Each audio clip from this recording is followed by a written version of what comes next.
this topic came up, or the idea for this topic came up because a friend of mine on Facebook put, everyone please, all my friends, drop a picture of your beautiful face. And of course, I posted a picture of me on the beach. And she said, oh my gosh, I love you so much. You're always, every picture I see you in, you're always smiling. And it's genuine smile. I'm not faking it. Now, how can I smile when I'm in so much pain? I have a severely brain damaged son. I'm not in love with my husband. I've been traumatically abused by my parents and then re-traumatized and sexually abused by my psychologist. And I struggle with a severe personality disorder that, it feels like ripping like a burnt victim, that's how it feels. The raw emotion from you not being able to deal with my emotions, and fears of abandonment, which is part of my disorder. So I'm going to let you in on my secret. You've heard before people telling you to work through the pain. Have you ever heard that when someone says work through the pain? Well, I don't disagree with that statement, but I'm going to tell you what I do. I don't necessarily work through the pain. I work with the pain.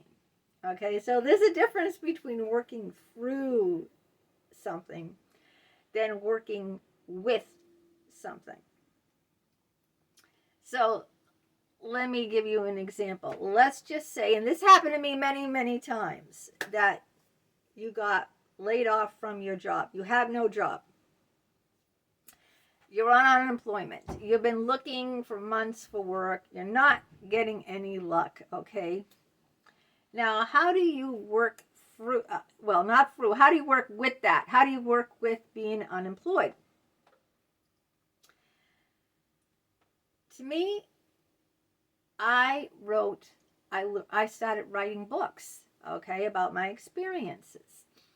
That's taking the pain of what I've been through and working with it, putting it to work, so to speak.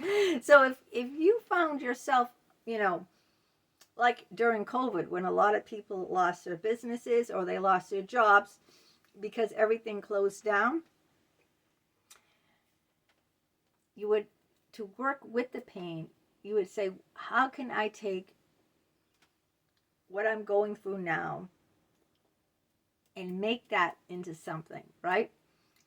Like, think about, you have nothing for dinner. Oh my goodness, this is how great recipes are made up, because no one had anything left in the house and they went to their pantry and they threw this and that they only had available in their pantry and created a beautiful dish that they charge a fortune at restaurants and everyone loves, because how is that dish made up?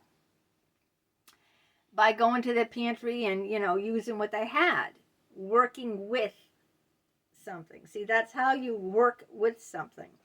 When you think you have nothing, but you do. You do, I do, everyone does. You think I don't have anything. Like, you think, I don't have a job. I lost my job. What am I supposed to do? Just like you're in the house. I don't have any food in this house. I don't have no money for shopping. I'm out of work. What do? You become creative. This is where artists are born. Let me tell you, this happened to me, and it can happen to you. This is where artists are born, right? It's out of that, just out of, working with the tools that they had, working with what is in your pantry to create a delicious meal, even if it's bits of this and bits of that. Working with what you had. This is what I did. I worked with. I didn't work through something. See, I didn't go back to therapy and try to work through the abuse that my therapist had done to me. All right? And I never worked through all the abuse that my parents had done to me. So I never worked through those things. What I did instead is work with those things, okay? So I take my, experiences, my pain, and I create something with it, like those leftovers in the house. You have no food. You go to your cupboard, you go to your pantry, and you take this and that. Well, that's all I have, And then you create something that's delicious, and nourishing with what you have. So that's how I started getting published in magazines. That's how I started writing books. And that's how I started doing this mental health channel. Because I took my pain and I worked with it. What can I do with this? I go on and talk about my experiences here with you. So maybe I can help you. And at the same time, it helps me to share what I've been through. If you're not working, if you lost your job, what can you do? How can you work with that time? You have all this time on your hands now. What can you do? And you say, well, I have all this time, but I have no money. You don't need money to get published on Amazon. You don't need money to write a book. I've written over 36 books. I wrote them when I was not working. I wrote them when we were on welfare, where my husband wasn't working. We had to put the oven on because we couldn't afford the oil. We couldn't afford, to heat the house. I took that and I worked with it, and I created something from the pain. And you can do the same thing too, create something from the pain. Work with it. Work with what you have. It's like, well, I have a party. I have nothing to wear. Well, work with the wardrobe you have in your home. Work with it. This is what I do. Like my son is severely brain damaged. He's an invalid. He's 28. He has the emotional intelligence of a 2-year-old. Instead of like working through the grief of my son is never going to drive, never get a job. He's not going to even have a high school diploma. He can't even take a bath by himself. He can't even go to the bathroom by himself.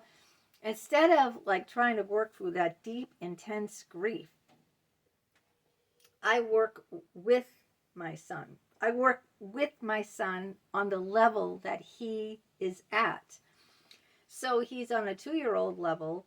So, what do you do with a 2-year-old, right? You do like puzzles, children's puzzles. Melissa and Doug, if any of you are parents or grandparents, I love my son loves Melissa and Doug puzzles. He strings beads. He loves to look at children's books, like preschool books, like The Cat in the Hat, Thomas. He loves to watch Thomas the Tank Engine.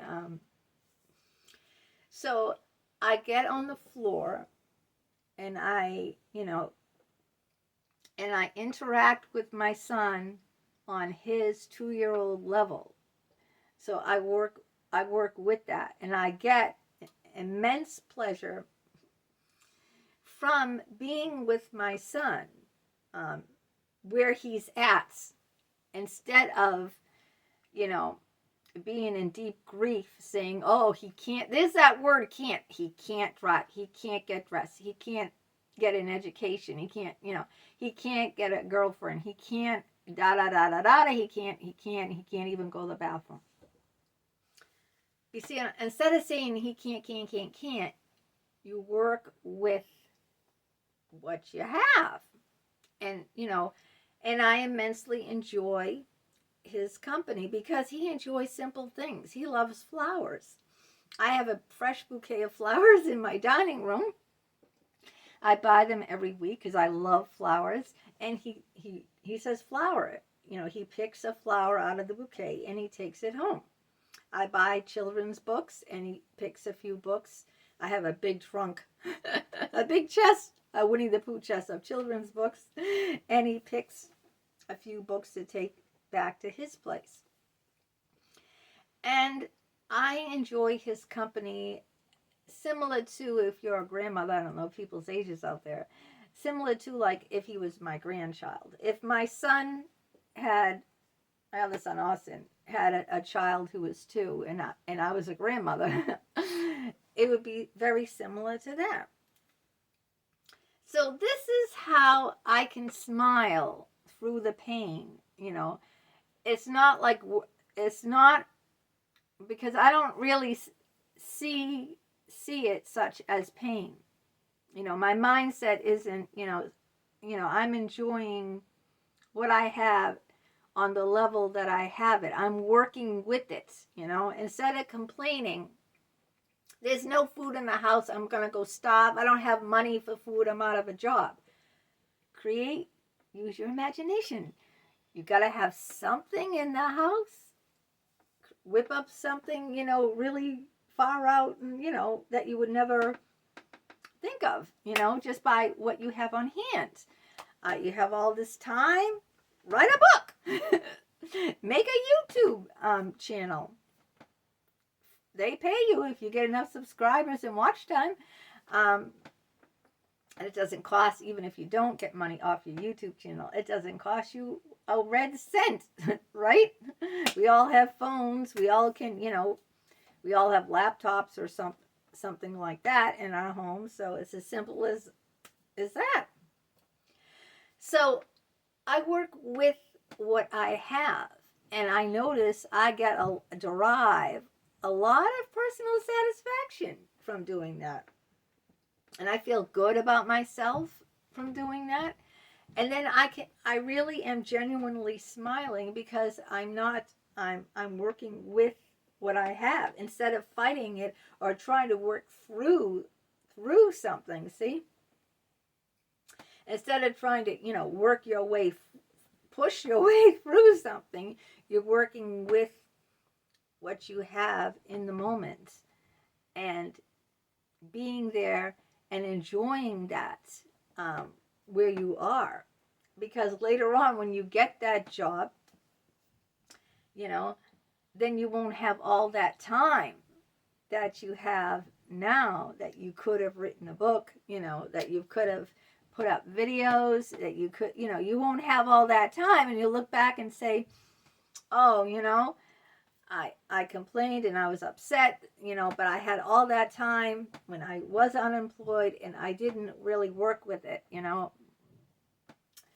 So that is my simple advice to you, is work with what you have, okay? Wherever you are at in life, if you're unhappy, if you can take that and work with that, you will find happiness working with something.